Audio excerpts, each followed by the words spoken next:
Thank you. I'm Geraldine Mirabile. I'm a member of the SWP in Hackney branch. I'm going to chair this panel today. I'm going to tell you briefly how the panel works. The title of the panel is Brexit, Political Crisis versus the Corbyn Effect. We have two brilliant speakers. They're going to speak for 30 minutes, more or less. Then I'm going to open up to the floor. And so there is going to be plenty of time for contributions and questions. And then at the end, I'm going to ask again the panel to sum up. The first speaker today is Mark Perryman. Mark is a member of the Labour Party, an editor of the Corbyn Effect, and he has a new book on Corbyn coming up in September. Thank you.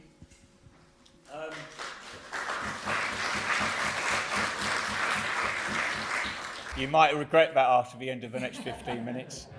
I am not, nor have I ever been, a member of the Socialist Workers' Party. But I wouldn't be who I am politically, and again, you may have a sense of regret for this later, if it wasn't for the Socialist Workers' Party. Because on the 30th of April 1978, Rock Against Racism and the Anti-Nazi League organised a carnival in Victoria Park, Hackney, headlined by the Clash, Tom Robinson Band, Steel Pulse and X-Ray Specs. It changed my life politically. I've never forgotten that day. It's had a profound effect on everything I think about politics and how that we do politics. And make no mistake, that day wouldn't have happened without the Socialist Workers' Party. For another generation, it will be the 15th of February 2003. A 2 million strong march to stop the war. And again, that day wouldn't have happened without the Socialist Workers' Party. They were central to both. So although the programme describes this afternoon as a debate, I prefer to think of it as a discussion. I look through the programme and there doesn't seem to, I think this is the first time ever at a Marxism, there is not a session on the Popular Front versus the United Front. Obviously that question seems to have been settled within the SWP. But joking apart, what I want to talk about is the areas of agreement, maximising the areas of agreement rather than maximising the areas of disagreement. If we want to spend the next hour and a half discussing the suspension of Chris Williamson and the saliency of the anti-Semitism crisis within the Labour Party, we're going to maximise the areas of disagreement. Chris spoke last night. You've had that session. If we want to spend the next hour and a half discussing the left case for Brexit, that meeting takes place tomorrow afternoon. If we discuss that for the next 90 minutes, we're going to maximise the areas of disagreement. If we want to debate whether the Labour Party is a revolutionary socialist party or not, first of all, there are umpteen meetings on that very subject, and actually we're in an area of agreement, because we will all agree, including myself, that the Labour Party is not a revolutionary socialist party. So, what may or may not be the terrain of the discussion for the first 90 minutes? If you don't mind, I'd like to ask a little bit of market research. How many of the people in the room are members of the Labour Party? Okay, so quite a small number. So if that influences the terrain of the discussion. How many of you would support, from inside or outside of the Labour Party, Jeremy Corbyn leading the Labour Party into the next general election? Okay, I think we've got unanimity there. Okay, so that's by way of illustration, trying to establish the areas of agreement. The Corbyn Effect, the subject of my book, which, by the way, bookmarks atrociously have sold out of. So that tells us something about bookmarks' stocking policy or the audience at Marxism, or maybe a mixture of both. The Corbyn Effect. The argument of the book is that should Corbyn win the next general election, and that will obviously be one of the areas of discussion, when it will be, and can he win, but should Corbyn lead Labour to winning the next general election, in my view, it will be a momentous event in British political history as Attlee's landslide victory in 45 and Thatcher's in 79. And why do I use those two keynote dates, because Attlee in 45 establishes the post-war consensus. No, it's not revolutionary socialism. It's not socialism, it's social democracy. But he established a social democratic consensus which remained more or less intact until 1979. And what did Thatcher do? And I was corrected on this by Mark Thomas last year, so I'll rephrase this point. Thatcherism didn't establish neoliberalism overnight. No-ism does that, whether it's socialism or Thatcherism. It doesn't change society overnight. But in the course of the next few years, Thatcher established the basis of a neoliberal consensus which continues to this day. And what Corbynism will do, it will break that consensus. It will break the neoliberal consensus. Now, I don't think, given the few number of hands which went up as members of the Labour Party, I don't think you'll take a lot of convincing at this point. Blair, despite winning 3 general elections on the trot, a historic achievement for any leader of the Labour Party, and Brown until 2010, continues the neoliberal consensus. In 2005, Tony Blair has just won a 3rd consecutive general election. In the Labour Party, despite the Iraq War, on electoral terms, he could do no wrong. And when he made his speech at the Labour Party conference in September 2005, I suspect there were a lot of delegates who zipped their lips and sat on their hands because this guy was leading and winning elections. This is what he said in his speech. I hear people say we have to stop and debate globalisation. You might as well debate whether autumn should follow summer. Now, Alex Kalinikos, in his meeting on globalisation, will put it a lot more intellectually than me. But if you treat globalisation as a force of nature, this precisely sums up neoliberalism, because you can't, as we know, to our planet's cost, regulate nature. So that was the Blair agenda. In 2015, Ed Miliband contests the election for Labour. Labour's lost in 2010, contests the election in 2015. And he's on a panel, he's on one of these TV debates with the leaders of the opposition. And he is being harangued over and over again by Nicola Sturgeon, leader of the SNP, Natalie Bennett, at that time leader of the Green Party, and Leanne Wood, at that time leader of Plaid Cymru. And they are haranguing and haranguing and haranguing Ed for not being left-wing enough. And at one point, and I'm no good at impersonation, so I won't try to do it, but at one point, he turns and he says to these broadly left-wing women, look, I'm not the same as the Tories.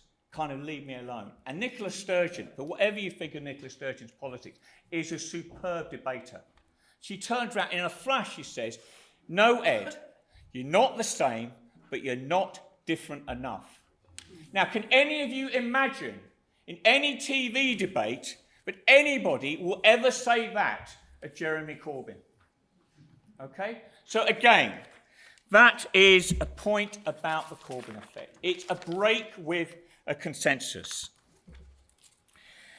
If we agree that what Corbyn, since 2015, has opened up an area of possibilities, then to my mind, that's our front of agreement rather than our front of disagreement. He's opened up a range of possibilities. Some of you will think those possibilities are not as radical enough.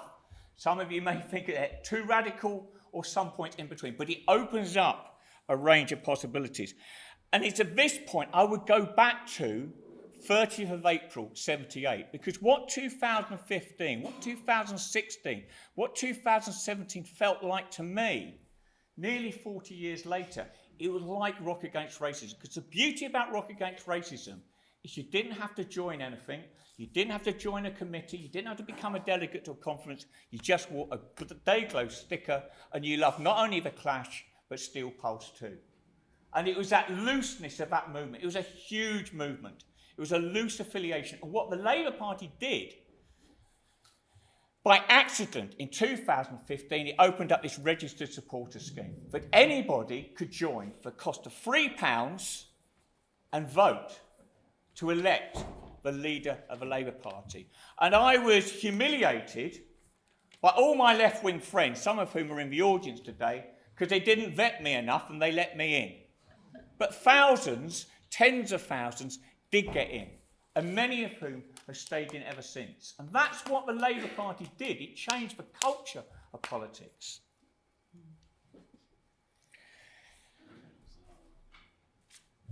Today, we face a profound threat, a divided society, which, make no mistake, once Brexit is out of the way, will be divided around the issues of immigration and race and Islamophobia. That's where the populist right are heading. That's precisely where they're heading. Listen to Anne Widdecombe's appalling speech in the European Parliament. She connects breaking with the European Union to breaking the shackles of slavery and colonialism. This is a different terrain to rock against racism. This is a terrain against racists, but not Nazis in pinstripe suits. This is a different terrain. One thing is for certain, is that terrain will not be engaged with a political party, a mainstream political party, campaigning in a European Union election under the slogan, bollocks to Brexit. What the Liberal Democrats are basically saying is if they had the guts to go to Wigan, if they had the guts to go to Sunderland, if they had the guts to go to Wakefield, if they had the guts close to where I live, Eastbourne, which voted majority leave, they would knock on the doors and they'd say, fuck off, leave. That's what bollocks to Brexit says. It's an absolutely appalling version of populism, and they have got away scot-free. Now, we can go to that debate on no deal and Brexit and so on. But I'll just give you a picture of the small market town that I live in East Sussex, Lewes. Our primary schools are threatened with academisation. My house, on a main road between the station and most of the pubs in town, the front window was smashed violently by vandals. We have no uniformed police presence in a town of 16,000. The police station's been closed. The police's advice to us was buy a CCTV camera. Our town of 16,000 has 3 food banks. All 3 are oversubscribed. When I catch the train from Lewes to here, I travel on the most expensive and worst train service in Western Europe. I teach 1 day a week at a university, and I was disgusted when vice-chancellors wrote a letter querying the impact of Brexit on courses. Vice-chancellors who their supine surrender to tuition fees, or tripling of tuition fees, have destroyed the very values of higher education. We can discuss whether Brexit will make any of those things worse. Yes, it probably will, but Brexit didn't cause any of those. Gary Young, in a superb column in The Guardian a few weeks ago, described the politics that we need to move towards as not them versus us. We need to create a new we. And so I would say the challenge to the extra-parliamentary left, which includes not only the Socialist Workers' Party, but a very wide spectrum of opinion outside of the parliamentary parties, is to create a front against populist racism on a scale never seen before in this country since Rock Against Racism. But Rock Against Racism, in a sense, we can find it easy and difficult at the same time, because we knew Webster, Tyndall, Barnbrook, the Holocaust deniers. They were neo-Nazis. They spent their weekends dressing up in swastikas and SS uniforms. This is a much more difficult terrain to engage with. And I'm not being critical here, it's just an observation, but Love Music, Hate Racism, for all its good work, hasn't cut through in the same way it was being recorded in that session on Two-Tone, but Two-Tone and Rock Against Racism did. We need something much broader, much more imaginative, much bigger. So I think that's an area of real cooperation. But there is also the electoral front. The nearest Labour target seat, I've worked out my geography, to Queen Mary College here, is Chingford. Chingford is the seat of Ian Duncan Smith, the architect of the Universal Credit Scheme, Boris Johnson's campaign manager. It's number 48 on Labour's list of 48 target seats. There's a superb Labour candidate, Faiza Shaheen. He's a candidate against Ian Duncan Smith. It will take a 2.6% swing to win that seat. 45, 79. Whenever that general election comes, winning that seat is our chance to make history. Let's do it.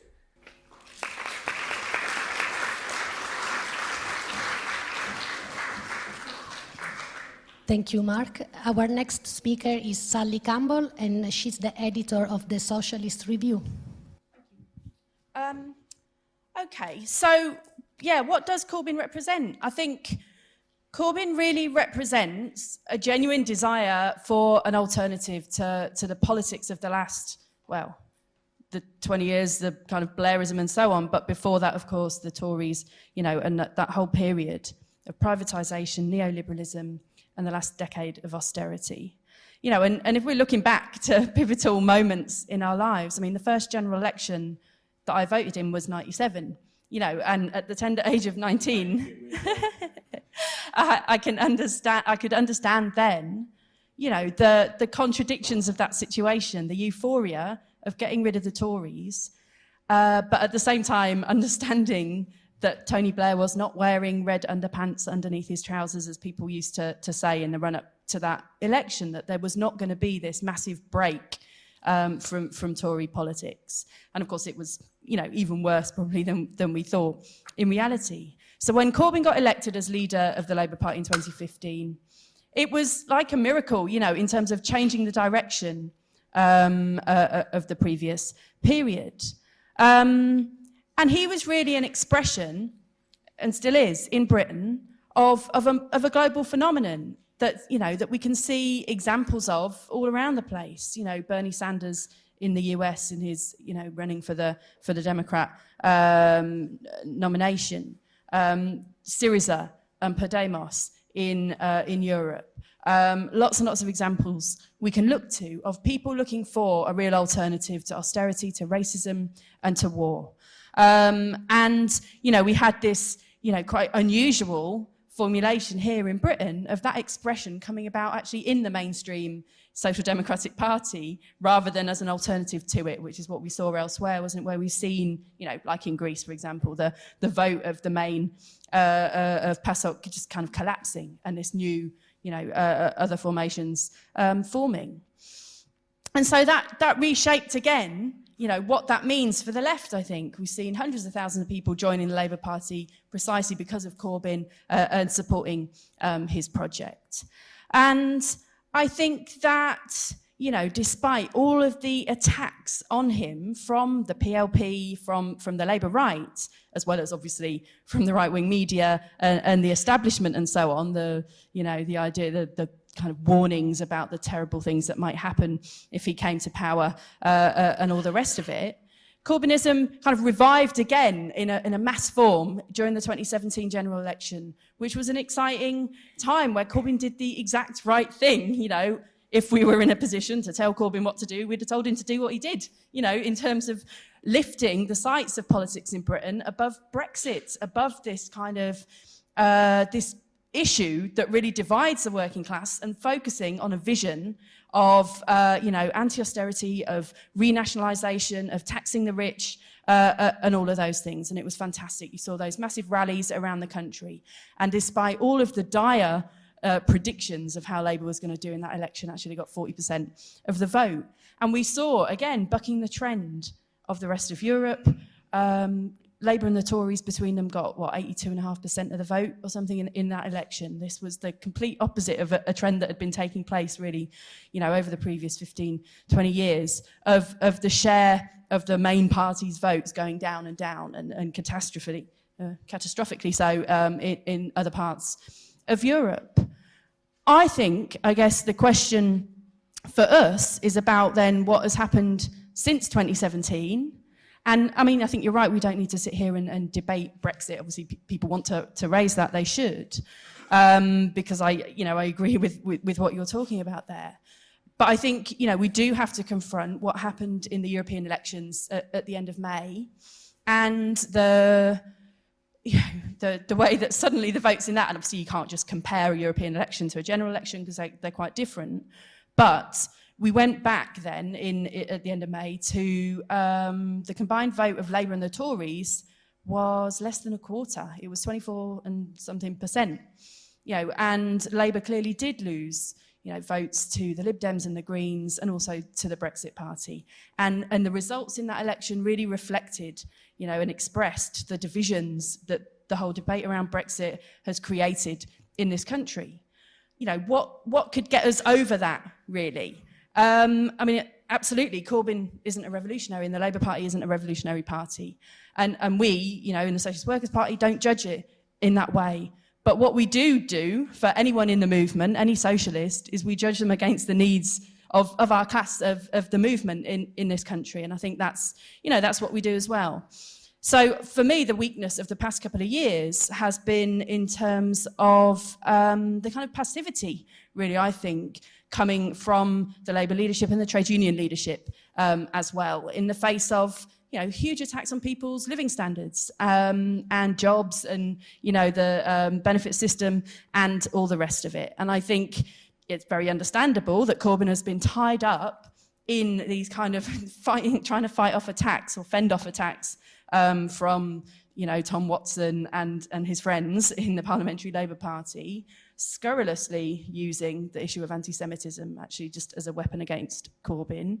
But also, of course, using the question of Brexit and the idea of a second referendum, not really on a principled basis for Watson, although it is for other Labour Party members who feel strongly about Remain, but really for Watson, and that using it as a manoeuvre, as a way to undermine Corbyn's leadership, and so on. I think what we need to see is for a more robust kind of defence against those attacks, but also for Corbyn, and his supporters to put themselves at the head of a movement, that we're all part of, of fighting against austerity and fighting against racism. Because we are about to probably have Boris Johnson as Prime Minister, elected by 160,000 very old members of the Tory party, or 161,000 apparently, because various people have got 2 ballot papers in the post this week. And Boris is, treated as a joke by the press, but he's not a joke, is he? He's endorsed by Farage, by Donald Trump. He apes the politics of the far right, of the populist right. He is racist. He's an old Etonian. He is everything that is wrong with the world, really. And he, unless he really messes up, which of course is entirely possible, is likely to be the Prime Minister. And the alternative is not much better, is it, in terms of Jeremy Hunt, the man who has done a large part dismantling the NHS and who thinks that the abortion time limit should come down to 12 weeks. This is the alternatives that we have.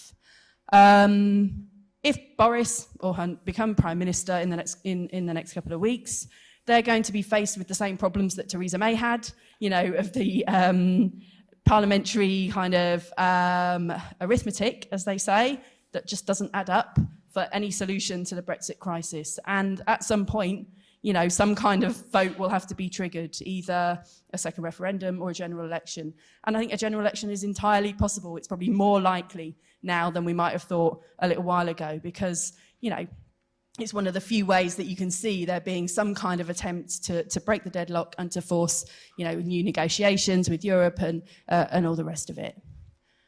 I think obviously there are people in Labour, using that, as I say, and I think it would be a mistake for Corbyn to bend to that pressure to support a Remain position or to campaign for a second referendum.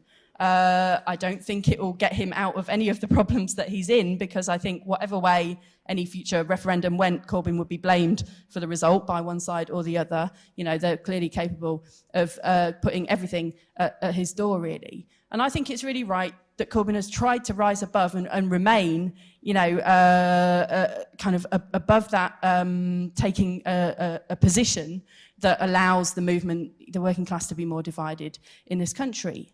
But I also think that if socialists really restrict their vision to worrying about the parliamentary arithmetic, then we're missing, you know, a lot of the picture, as of course you said as well. And there are some really important factors, I think, that we have to deal with, and that we have to think in terms of, you know, where are the key things where we, you know, as socialists, as activists, as trade unionists, can try and make a difference right now. For me, the best thing that has happened in the past year has been the explosion of activity around climate crisis. You know, it's been the tens of thousands of school students who've come out on the streets of London and cities around Britain who have, you know, done that in coordination with, you know, tens of thousands of students around the world, you know, with Greta Thunberg at the head of that, really putting out that call for a climate strike in September. I would like to see everyone on the left, you know, everyone who's part of that movement, you know, fighting inside of their own workplace, their street, their community, their school, their college, to organise to make that strike on the 20th of September a reality. You know, I think it does a few things, doesn't it? The thing that the school student movement did is remind us all that there are bigger blooming questions to deal with than whether or not Britain is a member of a neoliberal capitalist organisation across the channel. It reminds us that these questions are really, really urgent for us around the climate crisis.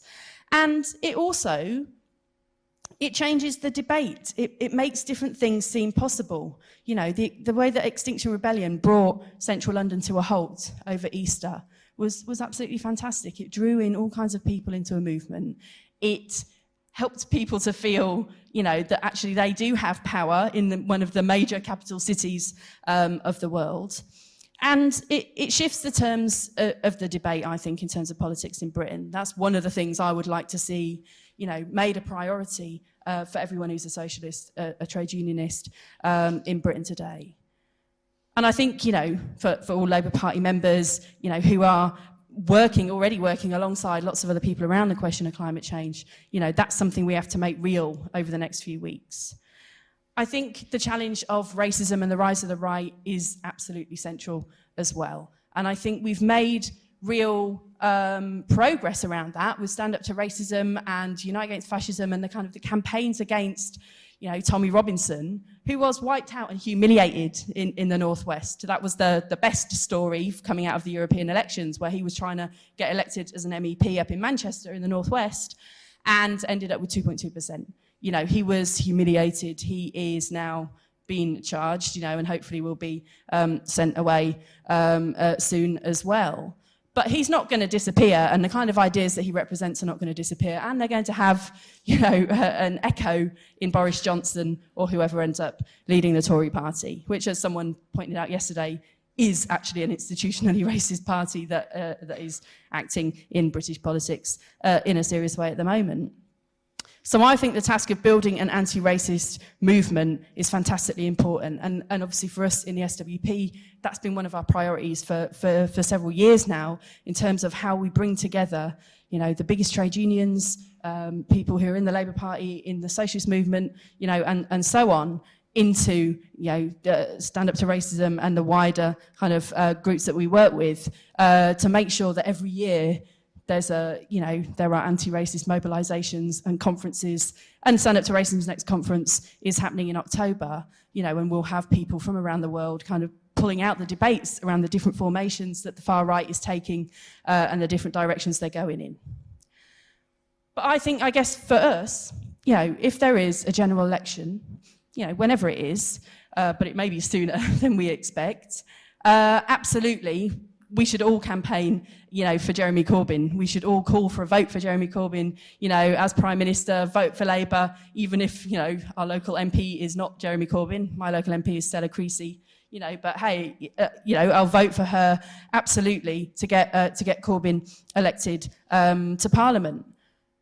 This is fantastically important, and I think a victory for Corbyn is a victory for the whole movement, and a defeat for Corbyn is a defeat for all of us. So I think, defending the party against the attacks and defending Corbyn is really important. But I also think that we have a bigger vision of what socialism means, what fighting for socialism means, and what can really bring about fundamental change, which doesn't just rest on who sits in number 10 Downing Street.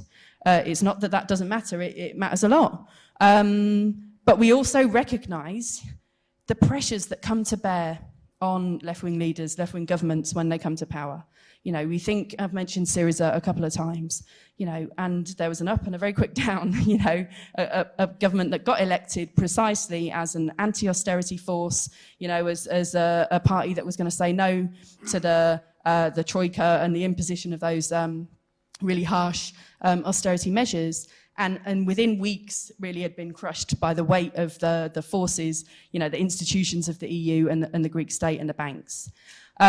We can already see that kind of pressure being lined up against Corbyn, can't we? Preparing for power, really, trying to get it in early before he even gets near to Downing Street. And I think that, as well as recognising that we would have to defend a Corbyn government against those attacks, we also have to recognise that the real power that can challenge the state is outside of Parliament. It's in the workplaces, on the streets. And I think it's not just about great leaders at the top, is it? I mean, I had the pleasure of being interviewed by Adam Bolton on Sky News a couple of days ago, who wanted to discuss, is Marxism relevant in the world today? And all he could ask about was Jeremy Corbyn a Marxist? What about Chavez? Was he a Marxist? He's just like, he's reading off names of great leaders. Are they Marxists? And this is our only measure, really. What did they do in government? And I think for us, Marxism is about self-emancipation. It's about collective organisation on the ground. It's about challenging, the actual functioning of capitalism, where it operates every single day untouched by the democratic institutions of our society. And that's about what happens in the workplaces, and so on. So for us, it's not about not doing any of the things that Mark is talking about, supporting a Labour government and all the rest of it, but it's about what do we put our priority on and which way round is it for us. And I think it's about what we do collectively in our community, in our schools, in our workplaces that can really start to shift the balance of power in our favour in a much more fundamental way. I think getting a Corbyn government elected would be part of shifting that balance of power, but it certainly wouldn't last long if we don't have a much stronger network of socialists and activists on the ground. And I think building a successful strike for the climate on the 20th of September would be a really good sign that we're able to actually put some life back on the streets, coming out of the workplaces and the trade unions, and not leaving it just to the school students to show us what we should be doing.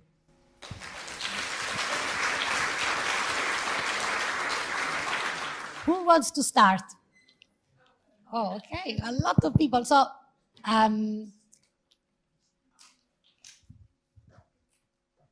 young comrades with the green t-shirt. I did. Hello. I think that what Corbyn represents is really an opportunity for us to change things in a real way, in the way that we organise within the working class. So I think that one of the greatest opportunities we have to make real change is actually to get Corbyn elected. I don't say this because I have faith in bourgeois democracy. In fact, I have very little. But I do have great faith in the power of self-organised workers, a power that ever since Thatcher has been decimated by anti-trade union laws. And now we're seeing a time where strikes are as low as they've been since 1945, when striking was actually illegal. This is not because working standards have improved dramatically, or because bosses decided that they would suddenly treat their workers really nicely or pay them a living wage. In fact, they are clearly doing quite the opposite. Workers are not striking because they aren't angry. It's because anti-trade union laws mean that they can't. Labour only Labour's only policy on these laws is repealing the 2016 anti-trade union law, but I don't think this is enough. I think we must put pressure on Corbyn, if he is elected, to then repeal all anti-trade union laws, allowing the full organisation of the working class. This would benefit us in the fight against fascism, the fight against racism, and liberation and emancipation of the working class. But also, like when Syriza was elected, Corbyn will face the full force of the ruling class. The banks will turn on him dramatically because he is an existential threat. Him and Sanders in the US are existential threats to the global banking system in some respect. So if you look at Syriza, what happened was they faced the full force of this ruling class. And I think that the only way that he would be able to, so then he will face a decision whether he turns to austerity, as Syriza did, or he will break that, and I don't think he could break that without the backing of a fully organised working class.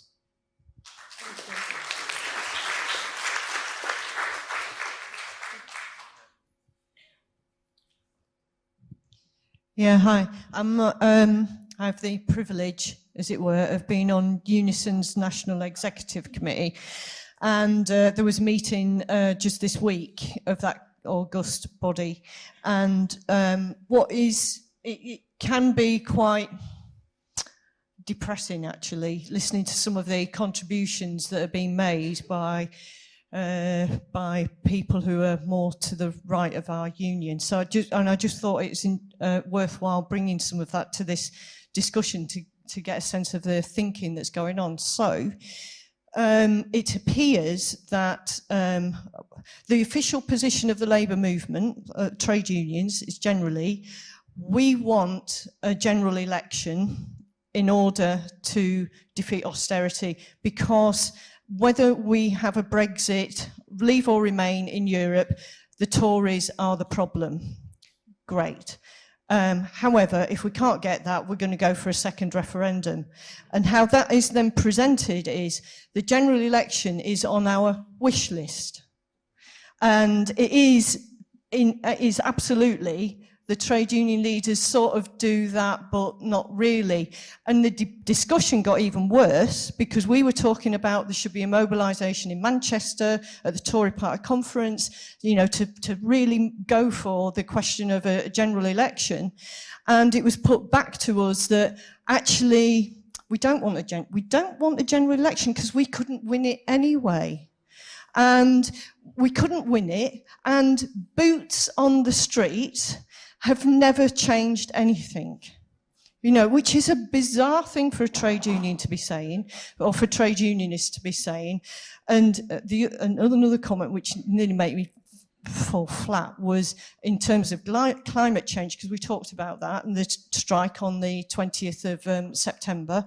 And according to what was being said, the trade union movement does take this very seriously, and our union does, and the trade unions are working towards a programme whereby in 40 years we will have a carbon-free economy.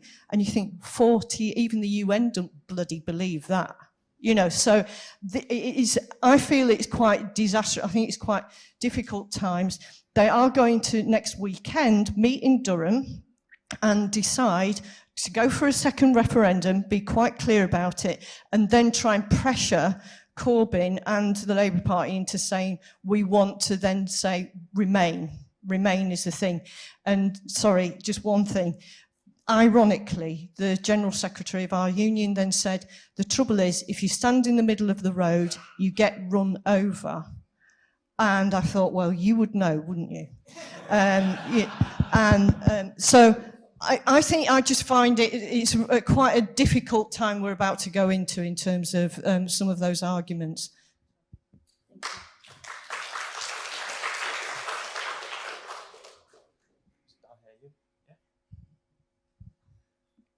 Hello. Okay. Hi, I'm Simon. I'm German, and I'm with the Spartacist League. We issue this newspaper, Workers' Hammer, and we oppose the EU on principle and oppose participation in the parliament election of the pseudo-parliament of the EU on principle. The SWP claims to oppose the EU, but the fact that you campaign for a Corbyn government means that your opposition to the EU is fake. Because Corbyn campaigns for Remain and he also backs the second referendum. This is also shown by your call to vote for Labour in the EU elections. We are for full citizenship rights for all immigrants who have made it here, and we are against deportations. In contrary, you foster illusions that freedom of movement exists in the EU. But this is a myth that implies that borders do not longer exist under capitalism. This means to promote illusions that it's possible to reform the capitalist state, but that is not possible. We have to get rid of the capitalist state via the means of a social revolution. If you want to hear more about this, you can get this newspaper later.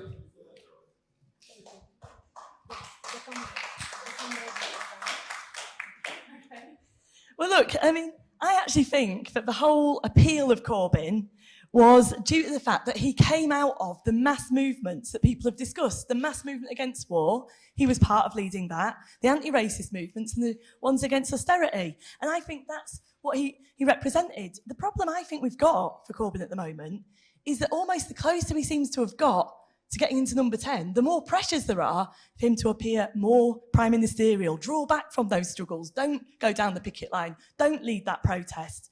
And actually, I think this is a problem. I think actually the lack of leadership during this time of Tory crisis, really a paralysis from the Labour Party as the right wing have attacked, is actually not helping the Labour project. You know, at the moment, Labour is not in the lead in the polls, unfortunately. It's around 20%. And I think this is partly of a party that the right wing within it are attacking the Corbyn project, but it can lead to a whole danger of internalism. And I want to talk about, you see, the North West election, where Tommy Robinson stood. Because actually, we, in the Socialist Worker Party, we started from the fact that this man is a Nazi. He helps divide the working class. He's trying to pose as the real defender of Brexit and everything. We have to oppose him. And it was a mass campaign that actually went on to all the communities that people have talked about with the basis of leave or remain, don't let the racists divide us. And actually, this had a massive impact. It showed we can win people. And by the way, 12 out of 15 most oppressed areas in Britain are in the northwest where Tommy Robinson went to go. These are the forgotten areas of Britain. And we were able to have a mass anti-racist campaign. What's very interesting is that in the European elections, you can break down the vote by council area. Labour topped the poll in 10 council areas. 6 of those were in the northwest. I don't think that's a coincidence. A mass campaign over big issues of anti-racism actually inspires people to get involved and do things. And this is the point, you see, that I want to finish on, really, because we're not having a debate about whether the Labour Party is revolutionary or not. You're right, we know it's not a revolutionary party, but we are having a debate about how best is the left able to organise. We all want big change. How are we best going to get that? And actually, I would argue that is from being in the revolutionary organisation that then seeks to work with much wider groups of people in those mass movements, but focuses on generating those struggles rather than internalism that can move you away from those things. But at the same time, actually puts on the agenda much greater transformation. And I do have to correct the person that spoke before, because we're very clear. We want complete transformation and freedom of movement. We don't think there is freedom of movement within the EU, and there definitely isn't freedom of movement from around. We're the people who are against all borders and immigration controls. Let's be very clear about that. And actually, we're probably the only party that says it, but we don't make it a point of principle that we'll only work with people that agree with it. We work with much wider layers of people to affect much bigger changes, and we think we can win much bigger people and overcome the divisions that are then imposed on us. Thank you. The comrade in the back with the blue t-shirt with the glasses. Yes, you. Sorry, it's difficult to point. Yeah, it's sort of following on from the last contribution in a way. I mean, I come from Bristol, and I think prior to Corbyn, I think Bristol Labour Party probably had about 3,000 members tops. It probably then went to 13,000, 14,000. That is a massive, huge influx into the Labour Party. Overwhelming young people, people like Amy was saying, who had marched opposed war, opposed racism. We had huge solidarity of refugees in the city who'd fought alongside junior doctors against the NHS privatisations, who hated what's happening to their housing and so on and so forth. And I think what was exciting about Corbyn, suddenly people had a voice. Suddenly those people felt they had some representation. Suddenly here was somebody on the mainstream who was articulating a radical politics. And I think when it came to that general election in 2017, I remember Jeremy Corbyn coming to Bristol. It was 5,000 to 6,000 people. And we only had the time, we were only made aware he was coming, I think at 2 o'clock in the afternoon. He would be down at 5 o'clock and there were 6,000 people. The excitement around that was fantastic. What I feel is, it feels a long time ago. 2017 feels like a lifetime ago, if I'm absolutely honest about it. It doesn't feel like 2 years, it feels like more like 10. Why? Because it seems to me that he has absolutely shut the bunker down. And when you think about it, what's the membership of the Labour Party? 600,000? In Bristol, 12,000, 13,000? Not one demonstration called. Not a single demonstration. And we are now living in a time where the government of the Tory party is in a historic decline, really, that is at war with each other, which is fighting to the death each other, and we have a left-led mass Labour Party and not a single demonstration. There is something wrong there for me, because I think if the Labour Party started to lead, this government would go. Seriously, I think this government would go. And it would give everybody, all working people, the chance then. And I tell you what will come of that was the 20th of September would then be a bigger strike. But I want Jeremy Corbyn to come out and say, go on strike on the 20th of September. And if that means you come up against McCluskey and the Unite leadership, so be it. Because they played a very bad role over Heathrow and other stuff. And there is a fight on inside the Labour movement, not just the Labour Party, about the question of climate change and how we deal with it. But I want Corbyn to win, but he is not doing himself any favours by not starting to lead from the top, and he needs to lead from the front, and I think there we can start to see movement.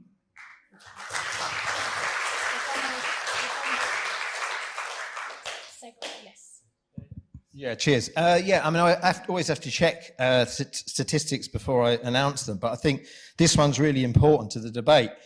In all the stuff that we hear about Brexit, and I think Sally's absolutely right, it's an issue that's extremely divisive and has divided certainly a proportion of the working class in this country. And for that reason, it's brilliant when Jeremy Corbyn, and he's always at his best, when he reaches beyond this narrowly framed debate, really, without, a caveat here. Is absolutely right, I think, that we should leave the European Union that was democratically voted for. I mean, it is a neoliberal, racist institution. But however, the most important thing to me is, and it's never mentioned, 63% of people never even voted in this bloody European election recently. What does that tell us? Comrades, I think it tells us that there's an absolutely massive potential out there to build the kind of movement against the cuts, a movement against populist, far-right populist and right populist racism, and a movement that actually organises and energises working class people. Because I think amongst those 63% of people, there are parents who at the moment are having to collect money for their schools so that they can give it to teachers, so they can give them pens, so they can give them, whatever it happens to be, the basic writing materials. I think there are people who are on waiting lists to go into hospital. I think there are people whose family or know a family who died at Grenfell. I think that's the reality of this society. It's the 63%, I think, are the key to delivering the kind of movement we need to get Corbyn in and to break the hold of far-right populism as it tries to develop in Britain.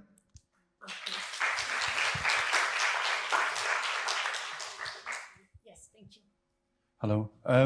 Just a couple of things. I think that this question of what's happening inside of the trade union movement. I was a union rep for 25 years in Gateshead Council, and then I lost my job. But it was the thing that you saw historically low levels of industrial action. We did have a fantastic one-day strike in 2011 over pensions, but then we were sold out, and that had a demoralising effect across their membership. We recruited a lot of people before the strike, thousands and thousands, and then lost quite a lot of people after what was effectively a sellout. And my point really is that there's a relationship between the people's levels of confidence to take action, whether it's over defending their own pay and conditions or wider issues like climate change or fighting racism, and the role that the bureaucracy plays. And the two things are interlinked. If there's a lack of confidence amongst the ordinary rank and file workers to start moving things forward, then the bureaucrats take advantage of that and end up blaming the members and sort of saying, oh, well, nobody wants to do it.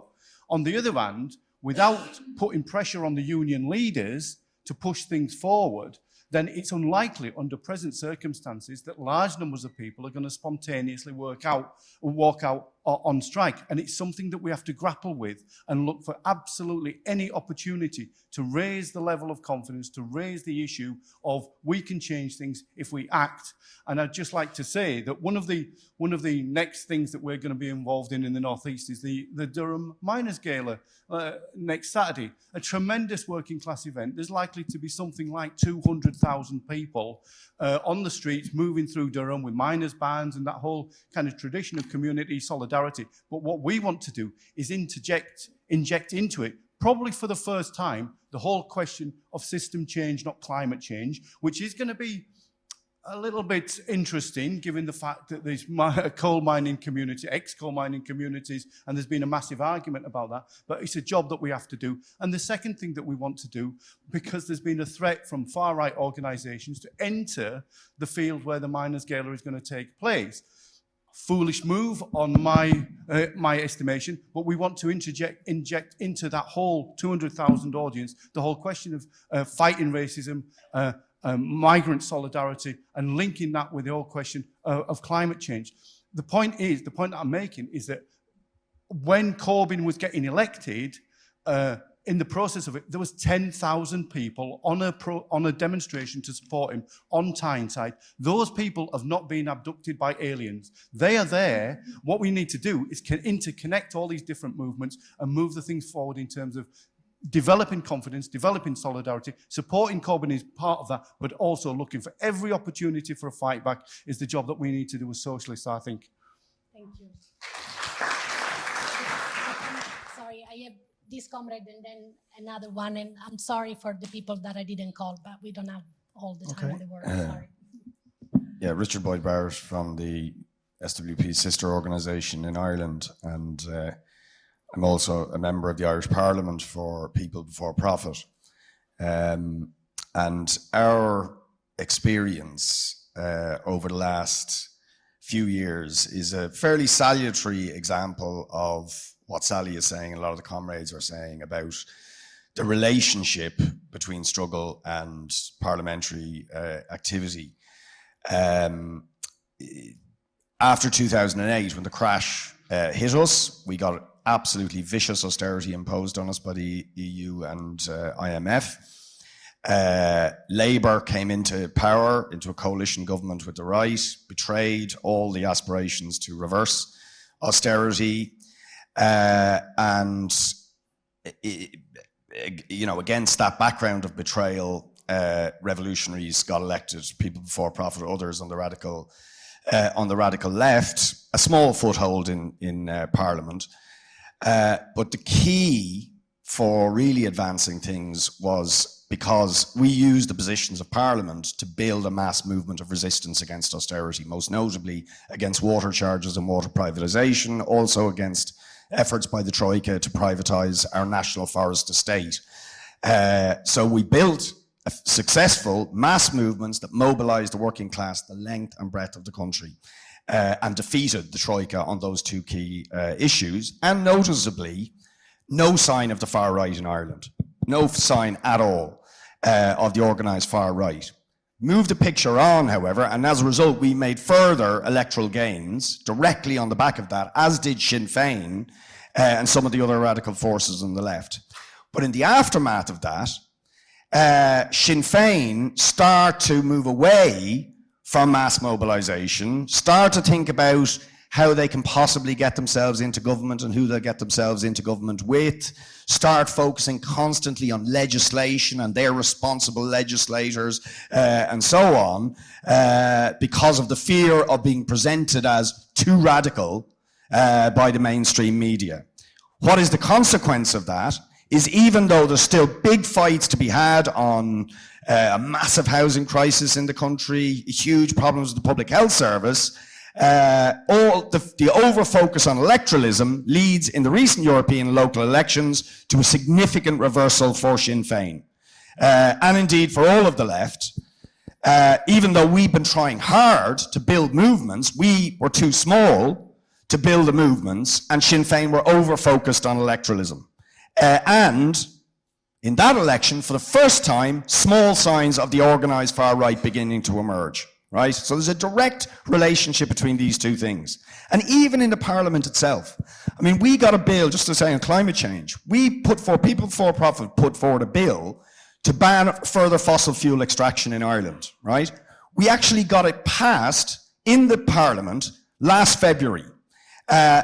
But parliamentary trickery and procedure has been used to sabotage that bill, even though we got a majority. We managed to get it into the Parliament again and got a majority to pass it again, and it's still not going to be made law. Still not going to be made law. The only way that bill will be made law is if we have a mass mobilization in order to force the government back, right? Because they can use the machine, the lobbyists, all the rest of it to sabotage even the best legislative proposals, even when those proposals have majority backing in the Parliament, right? So the absolute key, of course we want left-wingers elected, of course we want a Labour government elected, we'd have to take seriously all that, but unless you have the mass movement mobilising on the streets, on the issues, both before elections and indeed after the elections, the machine will scupper your efforts and eventually begin to roll back the project to the left.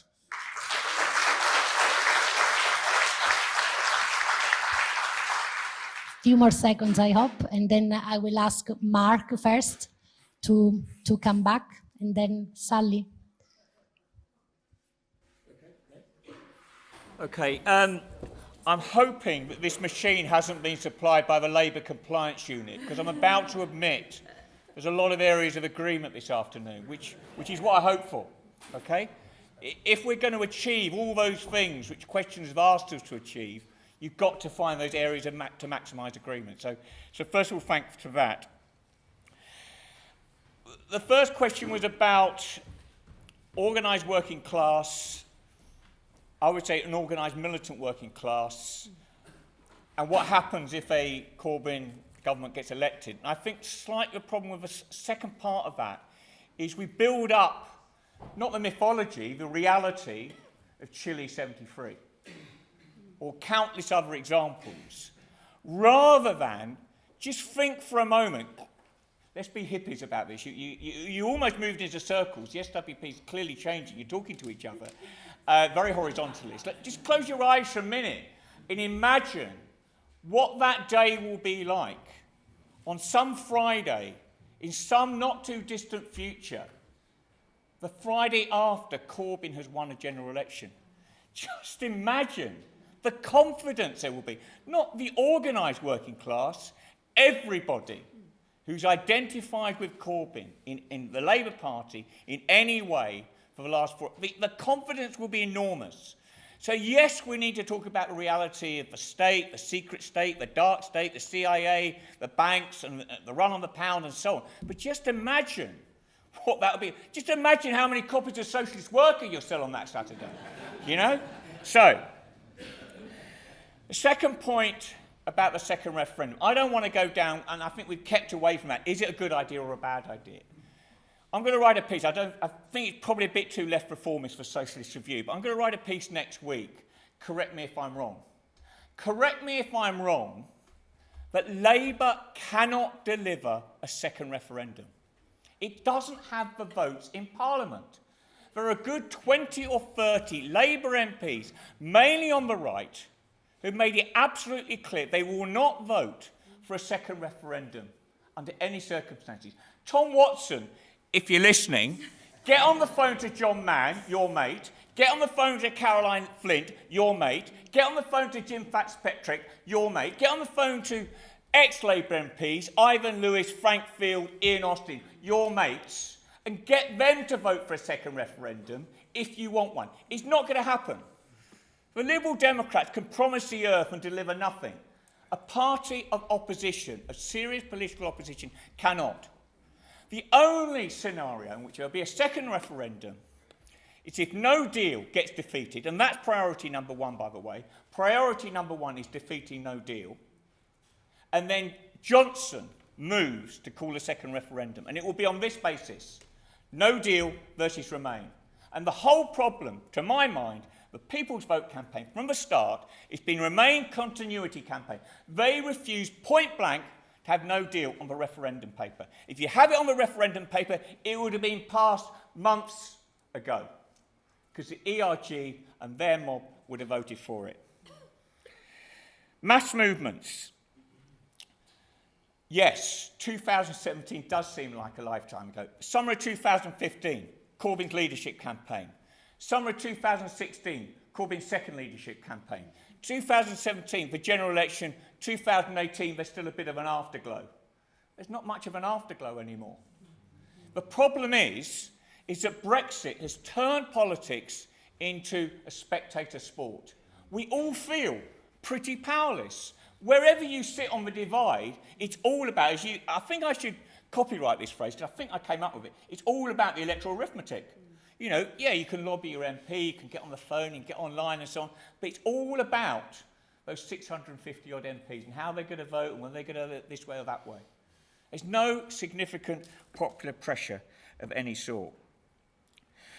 Labour's growth, yeah, I'll try to do it in 60 seconds. I think there's a problem here, which you may or may not wish to agree with, which is, I think when members of the Socialist Workers' Party look at the phenomenal growth of the Labour Party, in my town of 16,000, there's 1,400 members of the Labour Party. I'm not asking you to betray any secrets, but I should imagine that's somewhere around the national membership of the SWP. In one small town, in Bristol, in Brighton, I think I'm correct in saying, there are 20,000 members of the Labour Party. Many people join the Labour Party with no intention of being politically active at all. It's about like being almost a member of the supporters club. The Labour Party is incredibly bureaucratic. Incredibly bureaucratic. I say to people, going to a Labour Party, I'll be very brief, going to a Labour Party meeting, it's going to appear in my next book, this line, it's not like watching paint dry, it's like listening to paint dry. All right? You know, I had to do a report on an event that I'd organised for the Labour Party in Lewes. We had 300 people at it. The CLP, the Constituency Labour Party General Committee, spent half an hour debating on whether they should have standing orders or not. Then we got round to my item. You know, my eyes were glazing over. Right, I'm very, very soon now. OK, Brexit Party. Look, this is an organisation that treats the European Union as an evil empire. It's really easy, and I'm sure there'll be comments tonight at your party, taking the piss out of the Brexit Party. We've got to be careful there, because what we need to do is to engage with their base, and their base can be won over. We need to, very, very shortly now. OK, Tom Watson wants to treat, you read his declaration he's asked people to sign. He treats the European Union as some socialist paradise. It's extraordinary. There's one referendum that none of the Remainers ever mentioned. The referendum in Greece. The referendum against austerity. The referendum, the Greek people voted for 60% against the European Union's austerity programme, and the European Union said, we will ignore the result, whatever happens. It's not a paragon of socialist virtue. And lastly, the 20th of September is incredibly important. I asked Sally, which day of the week does it fall on? It's absolutely crucial. It falls on a Friday. Now I'm going to go full-blown left reformist. It's not a strike. It's taking a Friday afternoon off work. That's what those kids do. Take the example of those kids. And if you want to know the sheer terribleness of the last 2 years, it's that placard that I saw on one of the London student strikes against climate change. I get quite emotional about this. You've been debating Brexit for 3 years. When are you going to spend the same amount of time on climate change?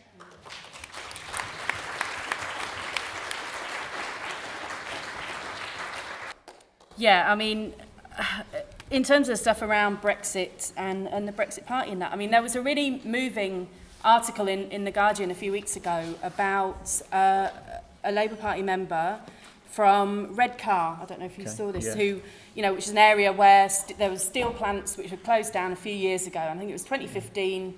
He was a delegate to Labour Party conference. He was at the conference when he'd been a trade unionist all his life, you know, an active socialist, in the Labour Party. And he heard the news while he was at the conference that the plant he'd worked at was closing down. And he got up on stage and made a speech straight away. You know, we need a fight over this. Corbyn needs to come out and lead. You know, the unions have to get on this straight away. Everyone cheers and claps. And then nothing happened. Absolutely nothing happened. And that was, you know, 4 years ago. He has since seen the plant closed down. You know, the whole town kind of transformed. Thousands of jobs gone and associated jobs gone as well. And then just down the road in Scunthorpe, you know, a couple of months ago, they announced the same thing's going to happen there. And the punchline of this article was that in the Euro elections, he voted for the Brexit Party. You know, he's not someone who is a raving racist, who's a Little Englander or whatever. He is someone who has been a trade unionist and part of the Labour movement all his life and is just so demoralised by the lack of a fight.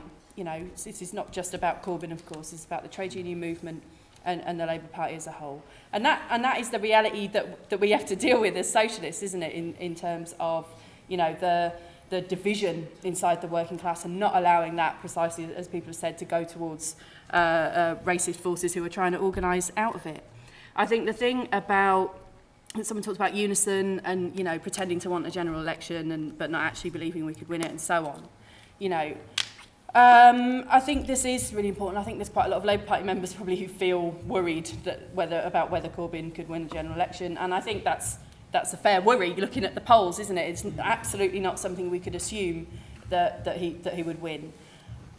The only way he could win is off the back of the kind of insurgent campaign that we saw around 2017 or around his leadership campaigns that mobilises those forces. And I think that waiting for the general election to try and do that is not the way to go about this. You know, mobilising the forces is what we have to do now. It's what we have to do anyway, regardless of an election.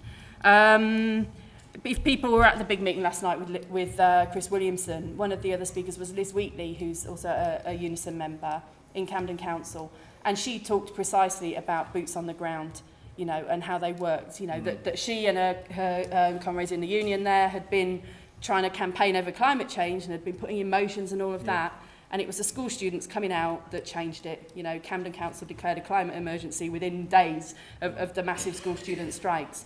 You know, boots on the ground always can have an effect, and they're never wasted. You know, a movement at one point builds for the future as well, doesn't it? I mean, I think, you know, certainly when I've talked to Irish comrades about how the water charges movement, you know, fed into then the referendum campaign around repeal the 8th, and, you know, and lots of other things that have been going on. Boots on the ground are something to build on. I guess the final thing I want to come to, really, you know, we are living in a time, you know, that people have talked about morbid symptoms. You know, it's like this political instability, this political crisis at the top of the system that someone mentioned, you know, the Tory crisis. I mean, one of the reasons we put for voting Leave in the referendum 3 years ago was that a Leave vote would cause a massive crisis for the Tories. And I don't think even we quite, you know, understood how massive a crisis it would be and how stuck they would be. And unexpected things happen, you know, when you have 10 years of economic crisis, austerity, you know, polarisation and all of these things. You can't predict what the next spark is going to be that's going to bring people out. And I think that's the situation that requires tight organisation and flexibility and being able to grasp that key thing and shift around it. Which is what the Labour Party doesn't have. Exactly. And so I'm glad that when you started, you know, at the beginning of this meeting, you talked about the role the SWP had played in some of those key moments in the past, you know, whether at the Anti-Nazi League or Stop the War. You know, it's about, and I think the reason that we do that is precisely because we're not a broad party that's trying to achieve these kind of vague aims, you know, by getting elected to Parliament. We are a relatively tight as we can be, you know, politically united organisation that debates out, you know, among ourselves in terms of what we think our priorities should be, but we're not constantly having to battle against Tom Watsons or any of these people. We're able to make decisions and implement them quite quickly. And so I think for us, the central thing is about how a small organisation like ours, not as small as you suggested there, by the way, 5,000-6,000 people, but absolutely 100 times smaller than the Labour Party, but we're able to have a disproportionate effect, by launching something like Stand Up to Racism, by mobilising around the climate change stuff as we've been doing, over the past period. And I think we're able to do that because we may only have a few thousand members, but we're all activists and we all get involved in our own communities, in our own workplaces, and wherever we are, in terms of always thinking about what is the thing we can do that can have the greatest effect on the situation as it is. But we always work with forces that are bigger than us, that are, to the right of us, like the Labour Party, but we always want to be mobilising those people to help increase the confidence, the self-confidence of working class people to think that they're the ones who can really change the world.